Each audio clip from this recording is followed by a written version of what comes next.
भारती आराम कर रही होती है, तभी उसकी पड़ोसन विमला उसके घर आती है और भारती से कहती है, अरे भारती, क्या बात है?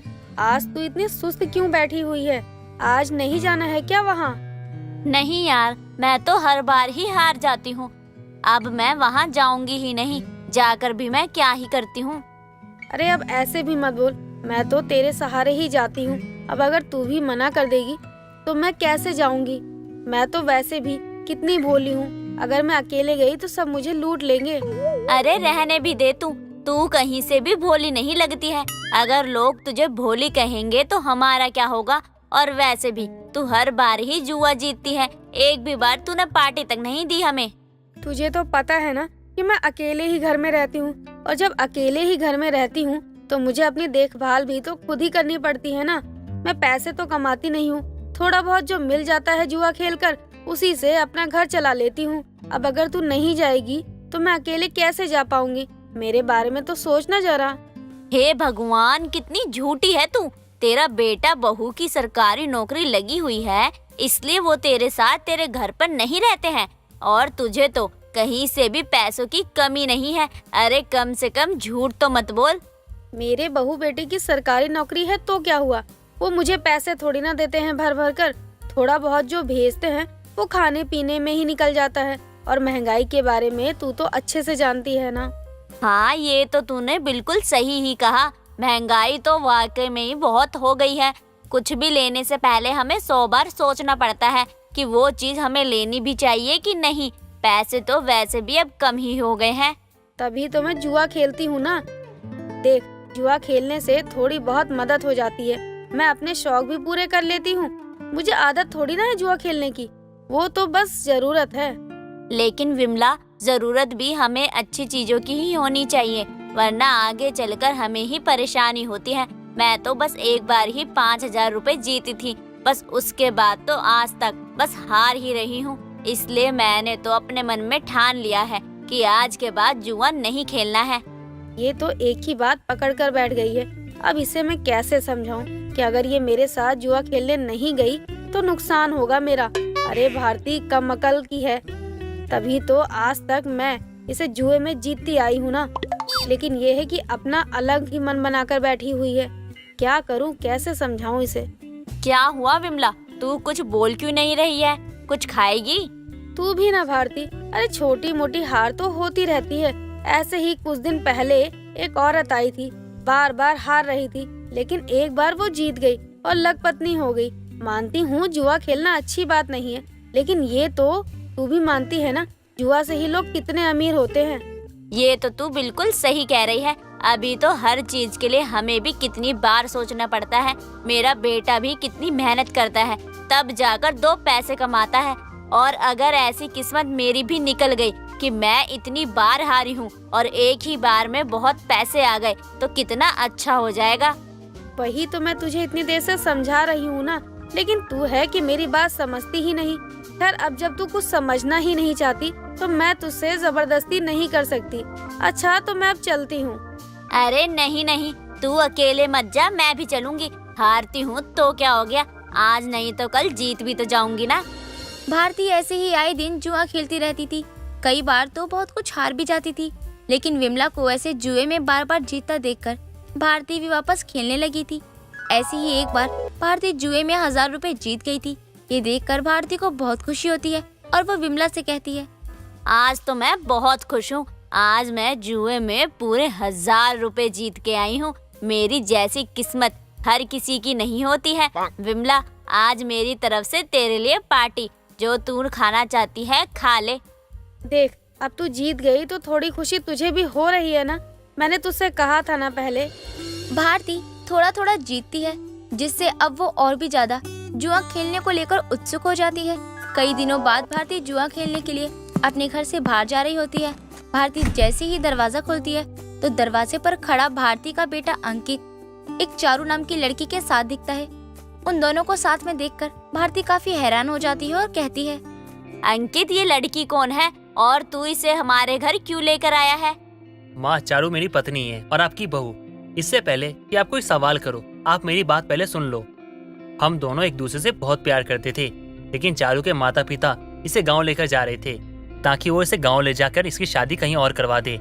और ये चीज मैं नहीं देख सकता था, इसलिए मैंने अपने एक दोस्त से मदद ली और इसे शादी कर ली, वो भी भागकर। माँ जी, आपको हमारी इस हरकत से ठेस लगी है, हमें पता है, लेकिन हम भी मजबूर थे। उस समय हमें जो भी सही लगा हमने वही किया। लेकिन आप ये मत सोचना कि मैं आपको दुखी रखूंगी, ऐसा नहीं होगा माँ जी। अचानक इतना सब हो गया था, इसीलिए भारती को कुछ भी समझ नहीं आ रहा था। भारती बिल्कुल चुप हो जाती है और अब घर में बहू आ गई थी तो भारती को बिल्कुल भी पसंद नहीं था, इसीलिए भारती उसे सीधे मुंह बात तक नहीं करती। ऐसे ही एक दिन भारती तैयार होकर जुआ खेलने जा रही होती है, तभी बीच में ही चारू अपनी सास को टोकती हुई अपनी सास से कहती है, माँ जी, मैं कई दिनों से देख रही हूँ, आप इस समय बाहर चली जाती है और फिर शाम तक घर वापस आ जाती है। आप कहाँ जाती है इस समय? तू होती कौन है मुझसे सवाल करने वाली? तू इस घर में अभी कुछ दिन पहले ही आई है और अब तू मुझसे सवाल जवाब करेगी? भूल मत, तू मेरी बहू है और मैं तेरी सास हूँ। जी माँ जी, मैं नहीं भूली हूँ कुछ भी, लेकिन इतने दिनों से देख रही हूँ ना कि आप इस समय बाहर चली जाती है, तो मुझे लगा एक बार आपसे पूछना सही रहेगा। तेरे लगने ना लगने से मुझे कोई फर्क नहीं पड़ता है और ना ही मैं तेरे सवाल का जवाब देने वाली हूँ। भारती अपनी बहू की किसी भी सवाल का जवाब नहीं देती और वहाँ से मुंह बनाकर चली जाती है। कई दिन निकल जाते हैं और धीरे धीरे करके भारती जुए में अपना सब कुछ हारती चली जाती है। आखिर वो दिन भी आ जाता है जब भारती के पास कुछ नहीं होता और अब भारती सबके साथ मिलकर विमला के घर में ही जुआ खेल रही थी। भारती का मुंह रोने जैसा हो गया था और वो सबसे कहती है, मैं तो अपना सब कुछ हार गई, घर बार कुछ नहीं बचा। मेरे बेटे बहू को भी इस बारे में कुछ नहीं पता है। अब मेरे पास कुछ नहीं है, अब मुझे जाने दो। अरे ऐसे कैसे जाने दो, अभी तो पूरा खेल बाकी है और खेल को ऐसे बीच में नहीं छोड़ सकते हैं। लेकिन खेल खेलने के लिए हमारे पास कुछ होना भी तो चाहिए ना, और मेरे पास तो अब कुछ नहीं बचा। मैं अपना सब कुछ तो हार ही गई हूँ, अब मैं क्या करूँ? तू अपना तो सब कुछ हार गई है, लेकिन अभी तेरी बहू बाकी है। देख ले, खेल को बीच में छोड़कर नहीं जा सकते हैं। अब तो अपनी बहू को ही दांव पर लगा दे, क्या पता तेरी बहू लक्ष्मी बनकर सब कुछ वापस ले आए तेरा। नहीं नहीं, मैं ऐसा नहीं कर सकती। मेरी बहू मेरे घर की इज्जत है और इज्जत के साथ कोई ऐसा थोड़ी करता है। मैं ये नहीं कर सकती। करना तो तुझे पड़ेगा ही। अब तू हमारी बात प्यार से मान लेगी तो तेरे लिए ही अच्छा होगा। मजबूरन भारती को अपनी बहू को जुए में लगाना पड़ता है और भारती अपनी बहू को भी हार जाती है, जिसके बाद विमला जबरदस्ती भारती की बहू से अपने घर के काम करवा रही थी, बहुत बुरा सुलूक कर रही थी उसके साथ। ये सारी बातें जब अंकित को पता चलती हैं तो उसे बहुत गुस्सा आता है। माँ, आप ऐसा कैसे कर सकती हो? आप जुआ खेलने वाली सास निकली और अपनी बहू को जुए में हार गई। आप इतनी गिर सकती हो माँ, मैंने कभी सोचा नहीं था। मैं जा रहा हूँ अपनी पत्नी को वापस लाने। अंकित पुलिस कंप्लेंट कर देता है, जिसके बाद जुआ खेलने वाले लोगों को सजा मिलती है, जिसमें भारती भी थी। लेकिन भारती इस बात से खुश थी कि उसकी बहू बच गई है। कविता एक अनपढ़ औरत थी, लेकिन फिर भी उसने अपने बेटे राजेश की परवरिश में कोई कमी नहीं रखी थी। अपने बेटे राजेश को बहुत पढ़ाया लिखाया था। राजेश अपनी माँ से बहुत प्यार करता था। राजेश के ऑफिस में एक नैना नाम की लड़की भी काम करती थी। राजेश नैना को बहुत पसंद करता था, लेकिन कभी भी उसकी हिम्मत नहीं हुई थी उससे कुछ बोलने की। ऐसे ही एक दिन राजेश ऑफिस पहुंचता है तो देखता है कि सभी लोग मिठाई खा रहे होते हैं। तभी वो अपने दोस्त समीर के पास जाता है और बोलता है, क्या बात है भाई, आज ऑफिस में कुछ हुआ है क्या? क्यों हलचल मची हुई है इतनी? हाँ भाई, आज ऑफिस में ना बहुत खास दिन है। इतने दिनों से ना तू जिसे पसंद करता है ना, आज उसका बर्थडे है। कहीं तुम नैना की बात तो नहीं कर रहे हो? हाँ, मैं उसी की बात कर रहा हूँ भाई। आज उसका जन्मदिन है, उसी ने सबको मिठाई खिलाई है। ले तू भी खा। कैसी बात कर रहा है भाई, उसका जन्मदिन है?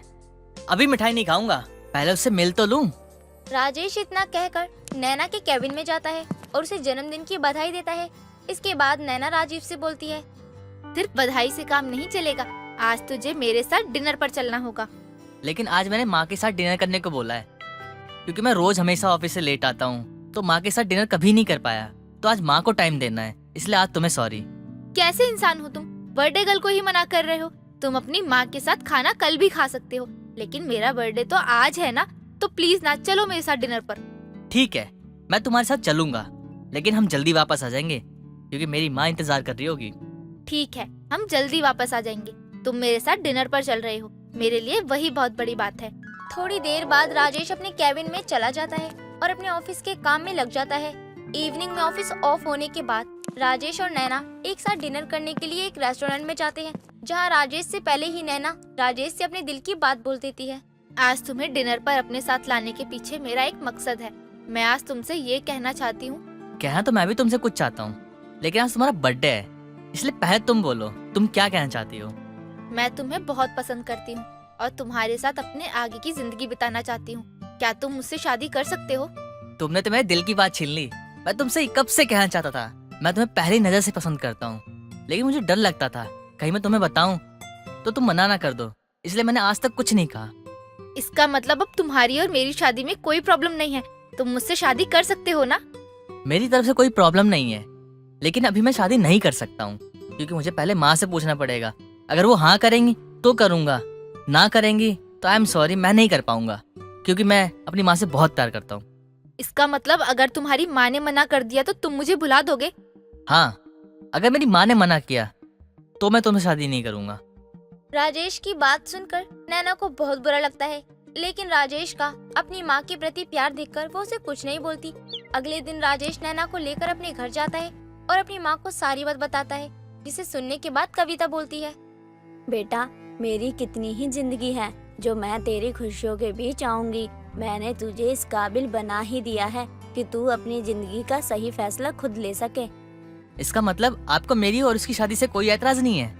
नहीं बेटा, मुझे तेरी और नैना की शादी से कोई आपत्ति नहीं है। जिसमें तेरी खुशी है उसमें मेरी खुशी है। कविता की बात सुनकर नैना तो बिल्कुल हैरान हो जाती है, क्योंकि जिस तरीके से राजेश अपनी माँ से प्यार करता है उसे लगा था कि कविता बहुत ही घमंडी औरत होगी, लेकिन उसका सरल स्वभाव देखकर अपने आप को बड़ी खुशी होती है और वो घर जाकर अपनी माँ से कहती है, माँ, मैं तो राजेश की माँ को देखकर हैरान ही रह गई। उन्होंने तो एक पल नहीं लगाया शादी के लिए हाँ करने में। वो तो बहुत अच्छी है। मुझे तो लगा था कि वो अपने बेटे को अपना गुलाम बनाकर रखती हैं, लेकिन वहाँ का नजारा तो कुछ और ही था। चलो, ये तो बहुत अच्छी बात है।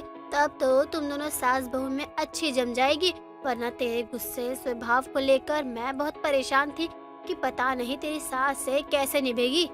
माँ, मुझे लगता है कि आप मेरे कहने का कुछ गलत मतलब निकाल रही हैं। मैं अपनी सास की अच्छाई देखकर इसीलिए नहीं खुश हूँ कि मैं उनके साथ अपना रिश्ता बहुत ही प्यार से निभाना चाहती हूँ, बल्कि मैं इसीलिए खुश हूँ कि अब मैं राजेश के साथ साथ अपने सास को भी अपना गुलाम बनाकर रख सकती हूँ। और देखना, कुछ टाइम में राजेश अपनी माँ से नहीं बल्कि मुझसे सबसे ज्यादा प्यार करेगा। बेटी, तेरी सास तो बहुत अच्छी है, लेकिन तू उतनी ही बुरी है जो शादी से पहले ही अपने ससुराल को तोड़ने की योजना बना रही है। अब तो भगवान ही जाने कि घर जाकर क्या होगा। माँ, मुझे कोई फर्क नहीं पड़ता कौन मुझे अच्छा समझता है और कौन बुरा। मेरा तो बस काम बनना चाहिए, कि चाहे वह बुरी बन के हो या चाहे अच्छी बन के। नैना इतना कहकर वहाँ से चली जाती है। अपनी बेटी की बुरी नीयत को देखकर सुमन को बहुत दुख होता है। दिन यूं ही बीतते हैं और बीतते समय के साथ नैना और राजेश की शादी हो जाती है। शादी के बाद नैना कोई मौका नहीं छोड़ती अपनी सास की अच्छाई का फायदा उठाने में, फिर चाहे वो घर के कामों को लेकर हो या झूठ बोलकर कहीं बाहर जाने को लेकर हो या फिर अपने पति के कान भरने को लेकर। एक दिन नैना की माँ उसकी फ्रेंड की शादी का कार्ड लेकर उसके घर आती है और देखती है कि कविता घर में पोछा लगा रही होती है। समधन जी, आप घर का पोछा क्यों लगा रही है? आपकी बहू नैना कहाँ है? समधन जी, वो कहीं बाहर गई थी, बेचारी थक गई होगी, इसलिए मैंने सोचा मैं ही लगा लूं। आप खड़ी क्यों हैं? बैठिए ना। जी बिल्कुल बैठूंगी, लेकिन आप ऐसे एक काम कर रही है, मुझे अच्छा नहीं लग रहा। आप इतना मत सोचिए, ये तो मेरा रोज का काम है। बहू आज आई है, मैं तो ये काम बरसों से करती आ रही हूँ। अगर बहू के आने के बाद भी कुछ दिन कर लूंगी तो छोटी नहीं हो जाऊंगी। नैना की सास कितनी अच्छी है और नैना कितनी बुरी है। मुझे उससे बात करनी ही होगी। किसी की अच्छाई का इतना फायदा नहीं उठाना चाहिए। क्या हुआ समधन जी, आप किस सोच में पड़ गई हो? समधन जी, अगर आप बुरा ना माने तो क्या मैं अपनी बेटी से उसके कमरे में जाकर मिल सकती हूँ? जी बिल्कुल जाइए ना, इसमें पूछने की बात क्या है। वैसे भी मैं भी काम कर रही हूँ, आपके साथ बैठ नहीं पाऊंगी, तो इससे अच्छा है कि आप अपनी बेटी से ही मिल आइए। सुमन अपनी बेटी से मिलने के लिए उसके कमरे में जाती है और देखती है कि वो आराम से बेड पर लेटी फोन पर बातें कर रही होती है। तभी सुमन उसका फोन छीनकर काट देती है और उसे बहुत बुरा भला सुनाती है, जिस पर नैना गुस्से में बोलती है, क्या है माँ, अब फिर से मुझे सुनाने के लिए आ गई? मैं तुझे सुनाने के लिए नहीं बल्कि समझाने के लिए आई हूँ कि बहुत अच्छे कर्म किए होंगे तूने जो तुझे इतनी अच्छी सास मिली, और जरूर कविता बहन ने बहुत बुरे कर्म किए होंगे जो उन्हें तुझ जैसी बहू मिली। अच्छा, तो इसका मतलब बुढ़िया ने आपको सारा सच बता दिया कि उसके बेटे की शादी होने के बाद भी सारे घर का काम वो करती है और उसकी बहू आराम फरमाती है। उन्होंने मुझे कुछ नहीं बोला बल्कि उन्होंने तो तेरी तारीफ की है। अच्छा, तो उन्होंने जो आपसे मेरी शिकायत करी कि घर में होते हुए भी मैंने घर का कोई काम नहीं किया और मैं अपने कमरे से बाहर नहीं निकली, ये सब उन्होंने मेरी तारीफ में बोला है क्या?